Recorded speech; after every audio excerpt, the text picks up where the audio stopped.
Hello, everybody. It's Holger Mueller here from Constellation Research, here with my esteemed colleague, friend, buddy, travel victim. What did we have to list? John Reed. Thanks for coming, John. Oh yeah, thanks for having me, Holger. It was fun to see you in person last week, pestering executives in real time, which was fantastic. Yes. You caused as much turmoil as anyone, I think. You raised a high bar there. We all tried to reach it, but you did some really great job of stirring the pot. And I wish everyone watching this now could have seen that because it was so much fun. Well, if you have this two in the box concept, right, and you get the head of sales and the head of marketing together, why not ask them what can they do to do better and work together, right? So you have two heads of development, right? Which products, like we had Jürgen Müller Just so y'all don't know what Holger's doing lately, and I might have to borrow this, is he tries to pit the executives on stage against each other by asking them what they could do better, and it's beautiful. Anyhow, it's all about to rewire the head because they're prepared, they're on message, they know what they do, they've done months of media training and so on, and then you have to do something where saying, oh, right, but it has to be not so bad that they don't answer it, but they still answer it, and you get a few nuggets out of it, right? Then of course they're trained, right? So I want to ask Christian Klein, like in the executive Q&A, like what he's thinking about his soccer team, right? Of course you don't expose that, and he asked me first about my soccer team, right? I get the counter question right away, but anyway, his head moved to something else, right? Unfortunately, lost to most of our US colleagues what this was all about, but totally fine, yeah. But so Sapphire, right? You spent 5 days in the Florida scrums. You look good for that. I mean, yeah. I dig it. I actually got a sunburn because, during COVID times, like hanging out outside is sort of cool. Outside's become cool again, right? So we try to fight our way outside instead of living inside these.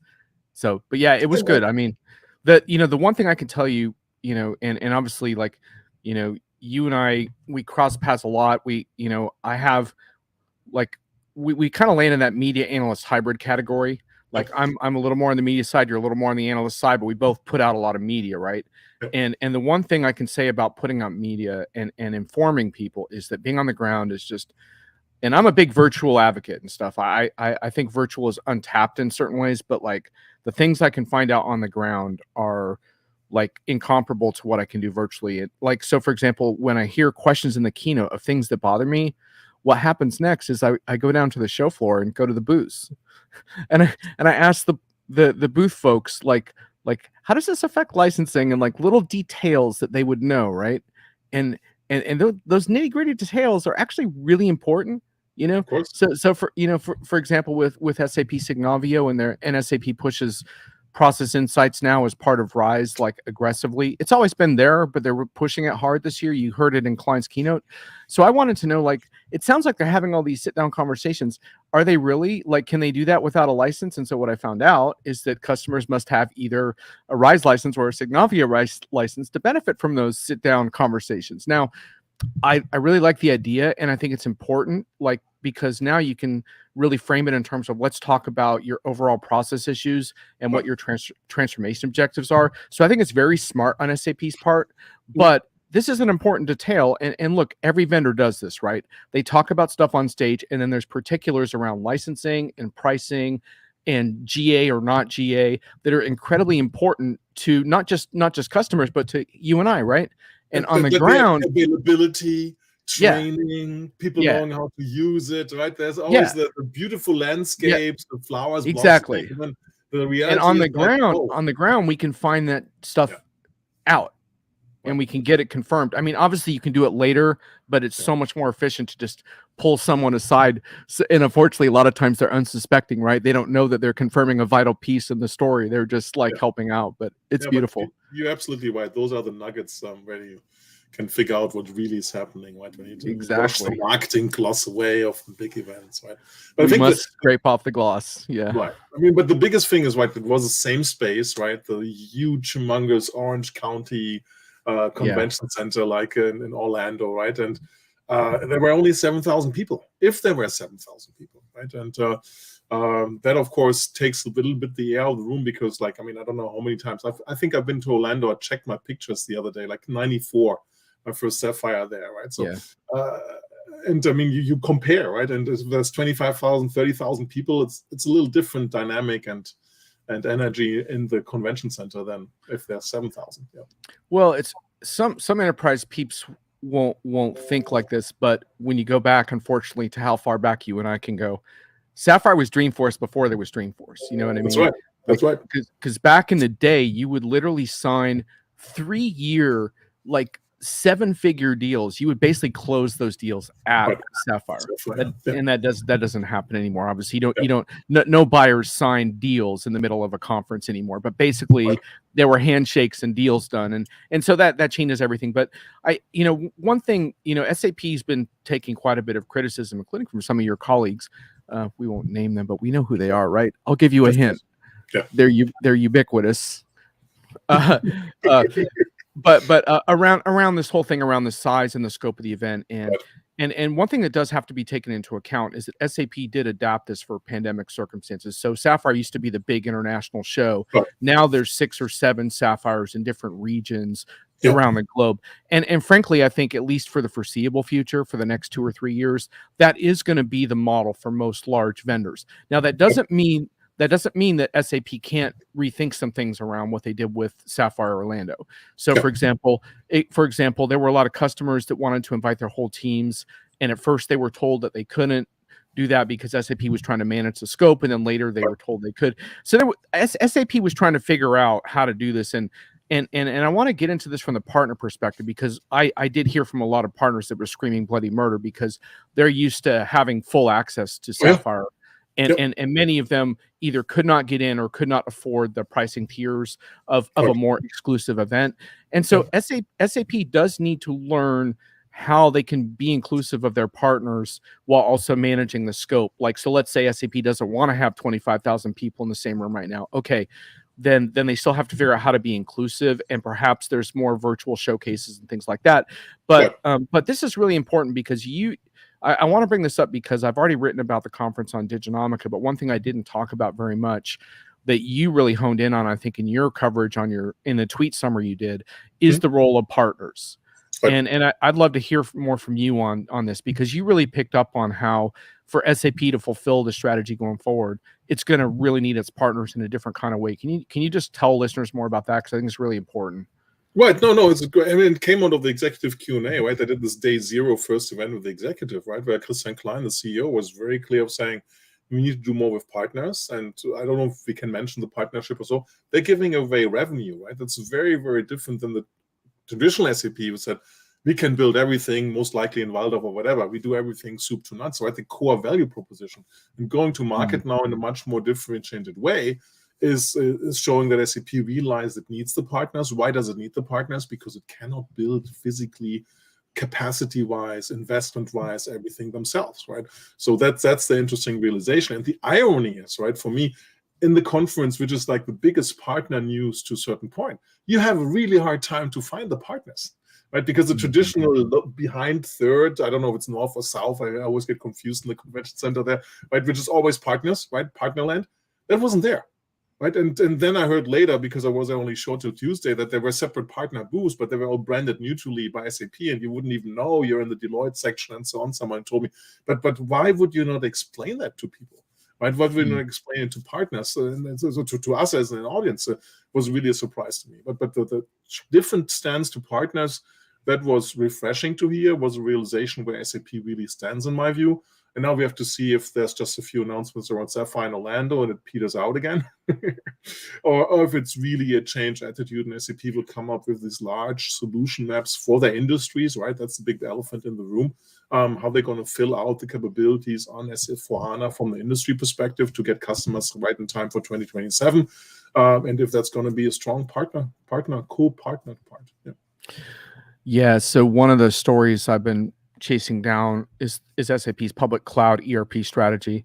They're looking to move away from the public cloud ERP term, and you can go back and forth on exactly what a true cloud ERP looks like. But bottom line is that this is the type of cloud environment that doesn't have customizations like you do in the so-called private cloud, even if it's with a hyperscaler, right? And that is really, I think, the long-term direction in most industries. But to your point, and talking with the cloud leadership there, and I'm going to write about this at some point next couple of weeks, but but they do need their partners there, right? Because they are not going to refactor all their industry functionality from the core themselves. And so they're going to pick certain industries that they're gonna pull into the cloud. I mean, you can think of obvious examples. Right now, services is the one they have like covered. They're running services at scale, like PwC, for example, runs on SAP's public cloud globally. And they have some manufacturing, but for example, retail is an example. They'll probably do a fair amount of retail themselves, I think. But when you go beyond that, you're going to need your partners, and not only that, but it's not just about building the functionality. The future of good ERP projects is having industry experts helping you to implement your solutions. And this is true not just of ERP, in my opinion, but of anything. Take HR, take CX. Everything has industry components now. It's not. I don't think vendors are going to be able to get away with these broad, generalistic plays anymore. And SAP is aware of that. But to your point, partners are going to have to build that. And so SAP is going to really have to figure out, especially in this new era where they may have smaller events, how do you give partners both the energy, the platform, the showcase for all of that? It's going to be interesting. I know they're poignantly aware of this from the conversations I've had with them, but it's a problem to solve, so. And it has not been done really in the whole ERP space, right? So traditional plan is world domination. We build everything ourselves, right? That you say, this is the partner for this industry, this is the partner for this industry. The only occurrence actually is with SAP in the 90s with what was called all-in-one, which was the Mittelstand, the SMB offering, where SAP did something super interesting that didn't manage to replicate it. They gave for Germany and then Austria and Switzerland, right, so the German-speaking part of Europe, they said, you, Jon, you own this vertical. You have to publish a roadmap. You have to deliver this. We will help you, but you own it. You own all the business in that vertical. But if you don't deliver to that roadmap, because we need that vertical functionality, and we SAP, we are busy with our large enterprise customers, then we'll move the business away from you to another partner. So very restrictive, but very forced, but super successful. So lots of SMB capability was built, and then all-in-one got renamed in different countries and used and was just go to market, take the product, and so on, not really fully understood. So SAP has done this 20 plus years ago. The sad part is that, and maybe there wasn't enough time, right?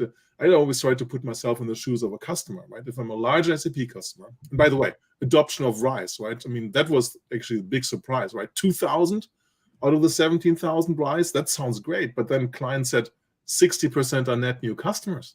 So is it an implementation methodology which new customers have to take or want to take because SAP says less risk? I mean, 800 customers, which would be the 40% of the 2,000 out of 17,000, that's barely 5% of the SAP install base after SAP's been yelling RISE since January last year, right? So that's not a good adoption. I think the reason is there's no methodology in place, call it RISE or whatever. I need to know what I'm going to do with this functionality, right? Can I burn it because it's not going to be there? It's not going to be provided. Do I have to build it myself? Do I get it from a partner now as a potential partner?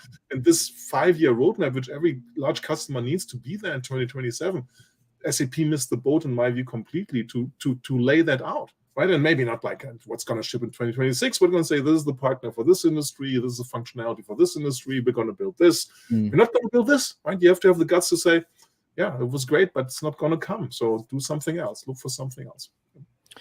Yeah, I know you've been wanting you were stomping for roadmaps here.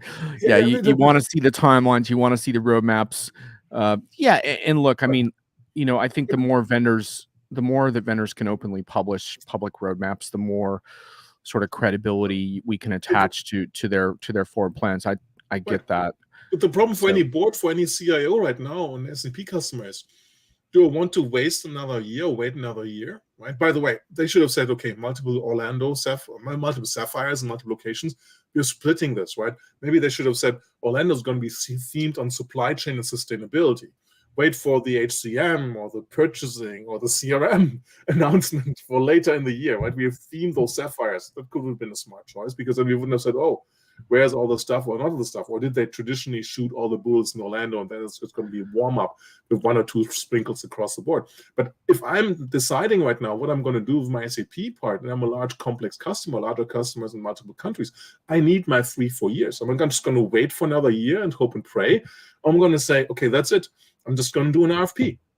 So it gives me the next year. So I have 4 years at least to implement something else. Of course, I'm going to include SAP in the RFP, but just to force the conversation, get this out.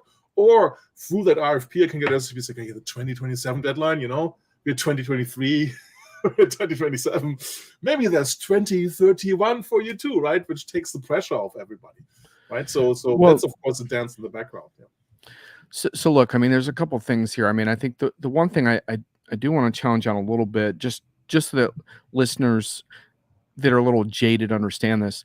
While you can make an argument the RISE adoption has perhaps been not as overwhelming as SAP might portray, it is a significant success compared to the HANA Enterprise Cloud, which came before. Oh. And a lot of people want to say this is just HEC 2.0. I do want to make it clear to people that this is much more successful than HEC. And the reason it is, and I've talked to a number of customers about this, is that there are customers that fit into the so-called RISE sweet spot of customers that want more guidance and management around their hyperscale relationships, who are also, probably migrating to an S4 environment or moving fresh to an S4 environment. So there is a need for that. I think where it gets a little bit complicated for SAP is to what extent is this a universal framework for transformation discussions? Because it is billed as transformation as a service, right?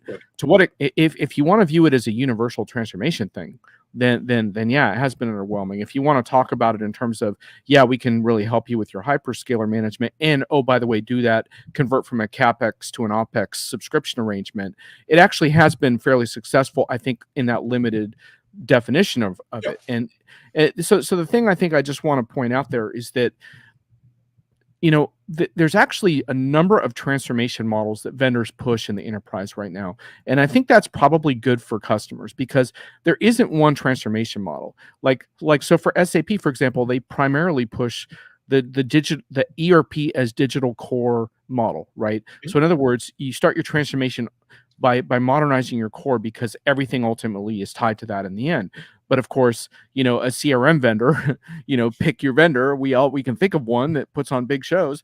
They're going to have more of a customer-driven transformation model that starts with customer applications.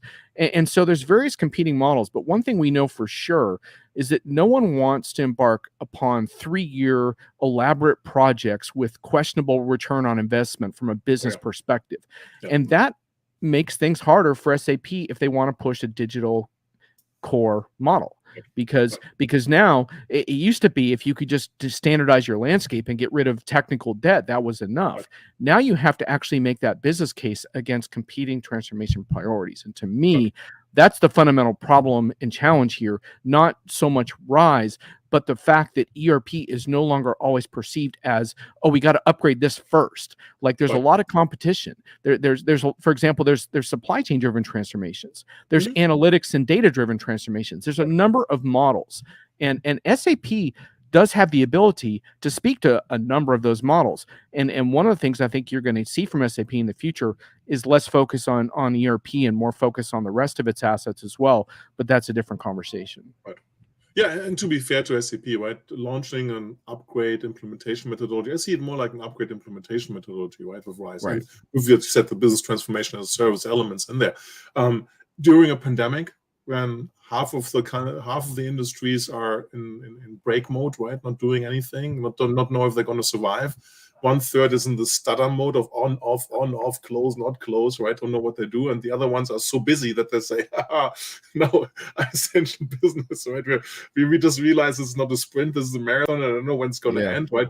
It's hard to get the attention and launch something from that, to be fair from that perspective. But at the core, I think the talk that he started last year, Christian, with business transformation and service, super interesting, right? But as an ERP vendor, no matter if you're SAP or the esteemed competition, I just have one set of functionality, right? I'm saying, okay, I'm going to figure out what you're doing with my old stuff, but this is the new stuff, and somehow do or die, if you want to stay together, you have to go to it, right? So business transformation as a service can only happen when you leave the old monolith of ERP, right? And most of enterprise software, there's one way of doing it. Oh, we learned it has to be a little bit done. Oh, let's add a little more configuration, right? And you end up with this humongous configuration messes or machines which get misadjusted and people can't run them anymore, are tough to upgrade. Instead of understanding there should be lots of little small pieces, right? And you can combine and run these small pieces. Yep. So So that's my vision for enterprise software anyway. yeah, Sorry, so let me so let me tell you a little bit about this customer. I talked with Bristol Myers Squibb at Sapphire, did an in-depth thing with them. I'm going to write a story on this because it was Nice. a very fascinating situation. But basically, they moved to S4. A number of the reasons had to do with that classic thing you're describing, which is they were aware of the sunset deadline, which was originally 2025 and then got pushed back. They were concerned about technical debt. They were concerned about the end of enhancement packs. And to be honest with you, when a customer talks like that, I don't get too excited because I don't like hearing about forced March upgrades. I don't like forced upgrade myself, right? I don't want to be forced by Microsoft to upgrade to Windows 11. Like, who wants that? So I asked him, like, what is there some business benefit coming out of this too? Because that's what you really want to be able to point to if you want to keep your jobs as ERP and CIO managers, right? And he said, actually, there's a lot of good things because we were able to absorb an acquisition on the platform in S4 that we never would have been able to do before. But the really cool thing was how he's poignantly aware, the guy that I interviewed, that who runs all their ERP systems, that eventually they want to be all cloud apps. They don't want private cloud hosting. And they buy into SAP's clean core messaging, which I think is one of the better messaging things SAP does right now. Having said that, the partners obviously have to get on board with that. But anyway, he buys into it. So what is he doing? He's, to your point, he's gradually building apps using BTP, and he's gradually knocking this off. And so the goal, he can't do it all at once. He cannot possibly move this heavily customized Bristol Myers environment into a public cloud. But what he's doing is he's using BTP to bite off chunks of it, and it's working for him. And so to me, that's a really cool story because that's the kind of story that SAP needs to get out there. And frankly, I think we needed to hear more of that during the keynote than we did. Because I think that's the message that SAP wants the market to hear. Which is not, I'm stuck on an old release, or I got forced into a new one, but I have a real business model advantage on this new platform. Absolutely right. Yeah. So super interesting thought on the platform. I have to come back to that. But as an alternate strategy, as an SAP customer, to say, I'm going to bite the bullet now, I'm going to stay with SAP, I'm going to get that ERP thing out of my way. I can build differentiating strategic stuff while the rest of the competition, which is mostly also in SAP, is busy with ERP upgrades in 3, 4, 5 years and heads down and says, don't talk to me about customers, employees. You can have a strategic differentiation in IT by getting the hard stuff or the stuff which you have to do anyway out of the way now, instead of sitting back and saying, can I map this or not map this, and get that going and have an automation advantage over the competition, like you mentioned, Bristol Myers Squibb with the acquisition, but also that you can build those differentiating things, which comes to what's near and dear to my heart, which is the platform, right? I give Jürgen Müller my namesake. There's more Müllers than any other name in Germany, right? So no relation. So I had a hard time talk more about the technology, right? And like the highlight of Sapphire is low code, no code with AppGyver, right? Which they bought 2 years ago.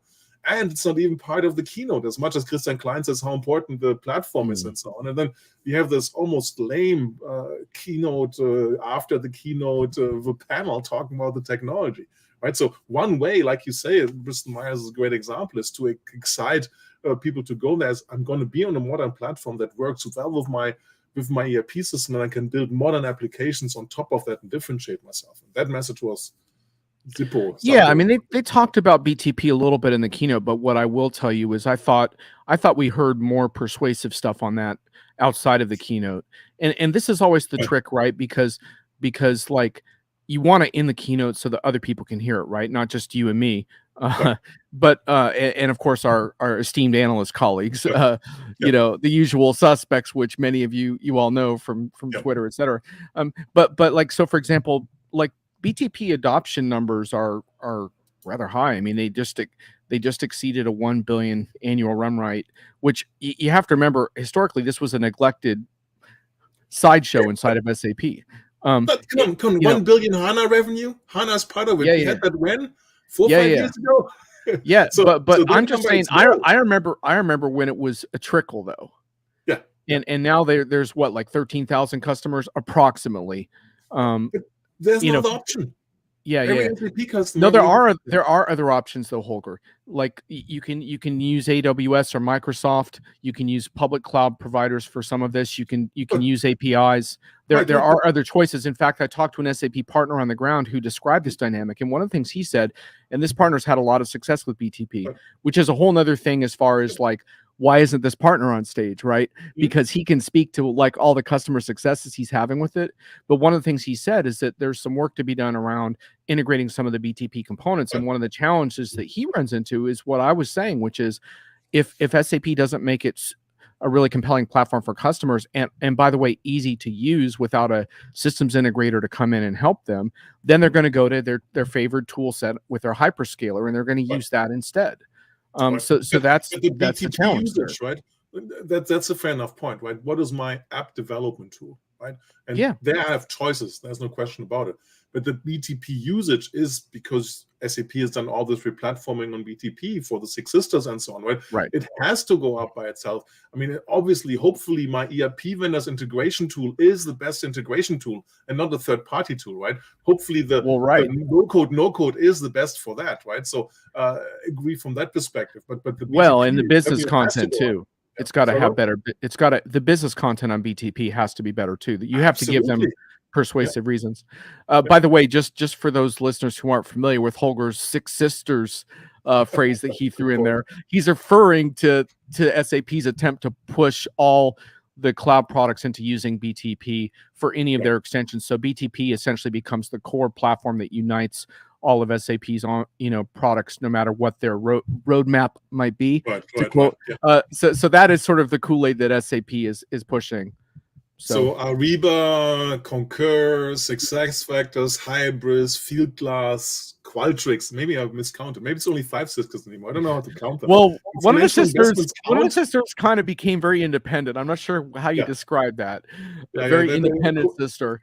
Qualtrics moved out, and Concur has a hall pass from Hasso that they can build on technology that works for consumers. Right? That's because application. But when we look at the thing is, then you have to look at it individually, and SuccessFactors has had by far the most success with BTP. You look at it. There's a number of partners and SIs that have built very cool stuff. Extending SuccessFactors on BTP, and SuccessFactors always looks for me like the one. She's the 8th grade student. They want to get the 5 stars for being the first one and the fastest. Oh, absolutely! That's so funny, right? And the Concur guys are always and then they got the whole pass, right? And the Ariba guys go like, I can't beat SuccessFactors. How far do we want to take this analogy? I'm not really sure. But shall we grade the 5 sisters on adoption of BTP? That would be a good theme for another video. It would. And then we had, of course, sustainability, right? Sustainability, which is, of course, important. You can't biggie-boo that. But if you go from the compliance side, of course, I need to have compliance for my ERP vendor, right? I mean, you can't make a product and sense out of that, right? The interesting thing, and again, was like a smoke signal or warning, like we add a green ledger, but then please talk about the green ledger, right? How does it work? What is it, right? Can I run my green balance right away? And when is it going to come? And I don't want to say the R word again, but fine. Yeah. Right. Well, okay. So that roadmap board. So just a couple of things there. While the green. So I wrote about sustainability in my blog post and why it's finally getting traction, and I got some funny back channel stuff from we got some really sharp people that watch this company, and they reminded me, and I hadn't forgotten, but I didn't mention in my piece that sustainability was the feature in Jim Snabe's 2011 keynote as well. Exactly. And so this topic does have a way of being cyclical. And look, Snabe and his team were passionately committed to this topic. And then I think it's fair to say when Snabe left, some of the momentum around that did leave. Though SAP has always had a bit of a European sensibility around this topic, which I would argue is more committed than the US version. Sorry, Americans. Hate to rain on your sustainability parade. But anyhow, the point being but I do think, first of all, circumstances have shifted in the world, and I think the the just horrible invasion of Ukraine and all the implications of that has reawakened people, and you'd think they wouldn't need it, but they've been reawakened to the problems around allowing, those who control oil and gas, shall we say, to control world dynamics in a way that seems unacceptable now. I think that's really pushed it. And also companies are just facing a lot of bottom line concerns where sustainability does impact bottom line issues in a new way. But the key here is that we have to move beyond reporting and into product. And I think SAP actually had a big opportunity to productize sustainability for years more than they did, but they are aggressively doing it now. To your point, the green ledger does not exist. So that was an example of something where my green screen is greener than the green ledger.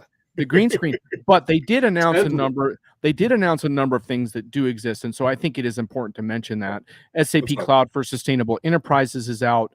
Some of these things require licenses, but I did want to mention the SAP Sustainability Control Tower, which is now in GA. You can run this even if you're not running any SAP product. You can incorporate non-SAP data into that. It even deals with Excel files. And the point being that SAP knows now that they need to be the carbon register for their customers. And this means real-time reaction to these events, not compliance and reporting. That is not enough anymore. This has to be integrated into everyone's business practices, whether it's screening suppliers, whether it's diversity requirements that have HR implications, everything, or child labor and exploitation issues that you find out embarrassingly. A lot of vendors have run into this more than we've heard about in the press. So these things matter. And your colleague Doug Henschen has written about how the ESG requirements are actually looking to have more and more teeth. I would recommend folks check out his Constellation blog on that because he's been all over this story. So the point is, we have to get on this stuff. Has SAP done enough? We can have an argument, but they do have some product now, and I think they really need to double down on that because either they're going to lead with that or they're going to be behind. That's just how it is. Every vendor is looking at this topic now. It's just that they're not all at the same place with it. Correct. So. And then they had a lot of supply chain news, right? So kudos to them. Space for them to defend. Industry 4.0, right? Important out of Germany. Industry 4.0, indeed, yes. Are looking at that, right? IoT again, another IoT option there, right? Also interesting, right? In the executive Q&A, client said we're not going to go to the shop floor. Right, I mean the most specific announcement I know from any SAP executive regarding to SCM, which I don't cover for my part, but like this was saying we're not going to do this. The guts to say that was clearly there, and it's good to see the supply chain innovation, tons of supply chain customers for SAP, an area where the competition can't really touch them yet. So super important area for them to defend. So how do you reconcile? And you gave SAP executives a hard time. In a couple meetings about like where's the product news, and of course you wanted roadmaps, which they didn't show, but how do you reconcile that with the fact that they had to put out a news book, literally an ebook, to document all the product news? Like they have this thing is like 30 pages long. How do you reconcile those two things? It's easily reconciled. You have a CMO came from Microsoft, right? And if you go to Microsoft event, there's always a book of news, right? So there's still a couple of best practice, whatever, similar, like we got the emails with the new pictures, right? That's something. So are you saying that you just don't think that the product news is enough, even though they published a book? Or I think everybody got motivated to be in the book of news because it was a first-time thing from SAP. And if you drill into some of those press releases, they're like, oh, we're doing this now. There's an update of this. I have a customer go live. Those are very thin press releases, right? So the pro and con. The press release that really mattered, right? The combined press release, right? The major press release, right? Which highlighted resilient supply chains. I'm reading it here. Intelligent business networks, right? The business network story. How old is that from SAP? And how long are we hearing this, right?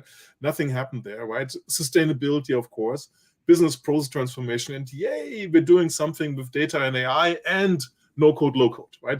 So that was too thin from my perspective, for the overall summary press release, right? And that, I think, though I think in full disclosure, Holger, you should be honest that you're frustrated with every single major vendor about this issue right now. That's true. So lest folks thinks that Holger is just picking on SAP, you just got through telling me off camera about all that you have a theory that basically the pandemic had a monster disruption on R&D across Right. enterprise vendors, and so that's part of what you're Yeah. getting at here. I think that's interesting. You say you haven't been able to get a vendor to confirm that for you, but that's your No. suspicion.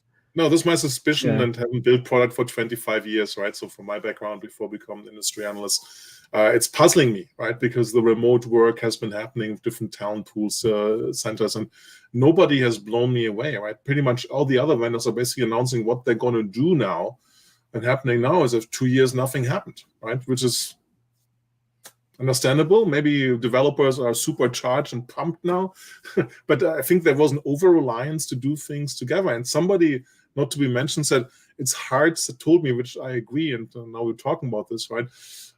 It's hard to kick new things off without the personal thing, right? Because the traditional way of products being done is, okay, we do this offsite, we do 2 weeks at the development lab, we talk about the high-level things and so on, and that couldn't happen, right? And that couldn't be replaced by Zoom, apparently, right? Because, well, how cool would it have been if you use that higher productivity of not having to commute to the office to build more code, right? And it's a red line across the vendors there, but it's not an excuse, I think, from SAP side to create like little small press releases to make a thick, big of news, which is still smaller than the Microsoft one, right? So there's a competition going on. You have to. Holger Mueller is taking you on Twitter. Oh, that's excellent. As we speak. Good. She says she says it was an understatement that you gave SAP execs a hard time. Yeah, of course. I'm always fine. And then she says innovation does take time. That's why it's important to have a sustainable product strategy. She would argue that our HXM team innovation is accelerating. So she's taking you on in your HR tech home turf there, dude. I would love for them to accelerate, right? Because they had what I call the dev march, right? The dev march is always you have to deliver something because you have to be in the platform, and then functionality takes a break, right? So I would love for Meg and Amy to fraud now the fireworks of being on BTP, being on HANA, having the benefits, and doing really, really cool stuff for people processes, right? So nothing's more exciting than vendors shipping functionality. I mean, okay, well, Holger throws down the challenge then. I guess this will not be reconciled at this time, but yeah. But it's a good dialogue. I mean, one thing that someone told me, like, oh, you really like the show or whatever, and I said, I don't know. So to me, like, I don't really think of it that way. I don't think of it like, oh, I had a great time or I had a bad time. To me, like, the biggest thing is how much access did I have? Was I able to ask questions? Was I able to have transparent conversations? And that's why Sapphire was a successful show to me, because I don't always get that. Sometimes I feel like I get the dog and pony show, if you know what I mean. Oh, yeah. Where I just get the good news and then I have a hard time getting my questions answered. And, you know, while certain people, and I asked some hard questions at the event as well, but I give SAP a lot of credit because they allow that atmosphere to happen. And that's how you get better. I mean, one of the things that has bothered me the most in the enterprise is vendors try to raise themselves above the transformation conversation instead of being in it. And that applies to analysts and bloggers as well. We need to be transparent also. And so, like, to me, if I had to pick one thing that I really liked about the show, it was those kinds of conversations, right? And the fact that they did take your questions and they grapple with your questions, and your questions were not easy. I mean, asking someone on stage to criticize another person on stage, that's a big ask, but I think it's very interesting because it does show you some things around how teams work together. And, you know, and look, I mean, you and I are asked those kinds of questions too, so it's not like we're above that. We get pressed the same way. So, no, and I think it's the hard questions which matter to people, right? There's too many softballs in the industry, too many easy questions, too many stage questions or whatever, right? And always the prepared questions and so on. Like I can always say, okay, I'm going to check on my email now, right? Because I know the answer's going to be on message, and that's not really what's about, right? So it's all about understanding where is the vendor moving, what are they doing. It is, and I think it's important to point that out, and I'm glad you mentioned that, because a lot of QA sessions at these conferences are staged, right? Like where most of the questions are hand-fed or they're scripted in advance, and then maybe they get to the audience as an afterthought, like with 5 minutes left in the session or whatever, and that's not the way to go. And at this show, for the most part, there was a very open environment for that, and I think to me, what that does is that elevates the credibility of that vendor and their solutions, and it elevates the trust factor with customers and with the community as a whole. And so, in that regard, I'm going to give SAP very high marks. In other areas, I'm going to have criticisms. But so no, I think we fully aired anyway. No, but I totally agree with you. Right, it's a young management team. They're open. They're doing new things. They're taking the tough questions. They do good entertainment to a certain point too, right? It's not your stodgy old ERP grandpa, without mentioning any of them, right? Rumbling along. Oh, the ERP grandpas. Oh no. I think we might be those. Yeah, we were in the process of getting there, right? Not to mention certain anniversary events which might be happening, right? But this was a hassle-free show, right? I don't remember when there was a hassle-free. He did a few. Ever since Bernd Leukert came, right, 2012, 13 or so, he has always been there, right? No matter what happened, right? No matter who ran the rain, and he wasn't there, right? No keynote. Which, I must say, I'm sure that SAP's PR people breathed a sigh of relief, because this is, of course, Hasso is one of a handful of executives in our industry, and you can probably name the others on one hand, where no one knows what he's going to say during his keynote exactly, and that includes his handlers. Exactly. That's what makes his keynotes fundamentally interesting. So that's a different situation, right? Because it's the owner executive, right? The owner board member, right? Oh, this is why you get refreshing Q&A from Larry Ellison. You used to get that from Bill Gates. I mean, they don't have to think about being a message. They can say what they really think, right? And that's what made the hustle thing a highlight of being in Sapphire, right? Oh, absolutely. But the good news is I couldn't have been there on Wednesday, so Wednesday would be really missing that. So it's okay. Yeah. What did we miss? Anything important? Anything else? Weather was quite nice, right? So wasn't so sticky humid, right? So in the morning you could think, hey, Florida, not so bad compared to California. What else? That was good, man. It was good. They starved us at the analyst meeting before on Monday, right? But okay, yeah. Well, there wasn't right. They brought no yogurt on the show floor. That is a big miss. Well, it was really interesting because your mood shifted at the reception. I saw that. Hey! As soon as they put a plate in, as soon as they placed some food in front of you, you're feeling a lot more bullish about SAP's prospects. Yeah, but no.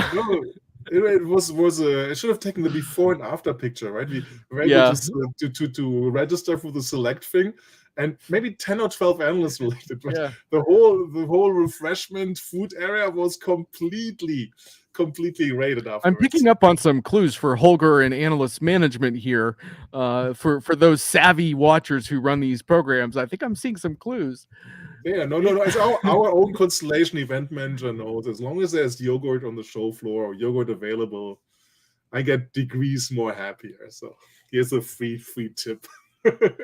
Well, I was just glad to see the red shoes. Glad to see you kept the faith. And it's the best time since we know each other here. Well, here holding this up, right? So 2 more days to go, and since 12 years, Milan could become champion in Italy. So hey, if we do this again, we got to get a shampoo sponsor, because you and I have like the most hair in the industry now. So we need help. Yeah, we get like a hair care. I think we get like a hair care sponsor or something for this. We're hiring it here. We're hiding it here. But I'm open to any advice. Right. So well, you were sporting a nice French braid this week that got high marks. Still preserved, multiple flights. So yeah, but it's a lot of work. I'm trying to reach the ultimate, right? My colleague Liz Miller, who has the bun, right? She already in June last year at our first bun meeting, right? She enticed me, and I have the bun thing where you go around. I have no idea how to make it, right? So I need to partner for services on my hair. There's no way I can do this myself. But yeah, it's not long enough yet, so we still have to go a little longer. All right, well, hopefully soon. Open for haircuts. Thank you so much, Jon. Megan's recommending French braids. So so French braids are for long hair. I mean, have you tried? Excellent. Have you tried? No, I haven't done that, but I think maybe I will need to. So as a thank you, maybe next year at Sapphire, I found a good French braid. I mean, this thing lasted, right? So the lady here from Colombia did a very, very good job. Yeah, so I have to say that I found in walking distance on International Drive. So. Yeah. All right. Well, I'm actually going to move on. Jon got with my birthday festivities must now take Oh, okay. precedence. So you out yourself. So happy birthday, John. Oh, Happy thanks. 21st. Now we can Yeah, drink, thank drive, and tweet at the same time. So congratulations. Look out, world. Thanks for Thanks, doing this on Holger. your That was birthday. fun, man. Thank you. Blast. Stay healthy. Speak to you guys soon. Thanks everybody for watching.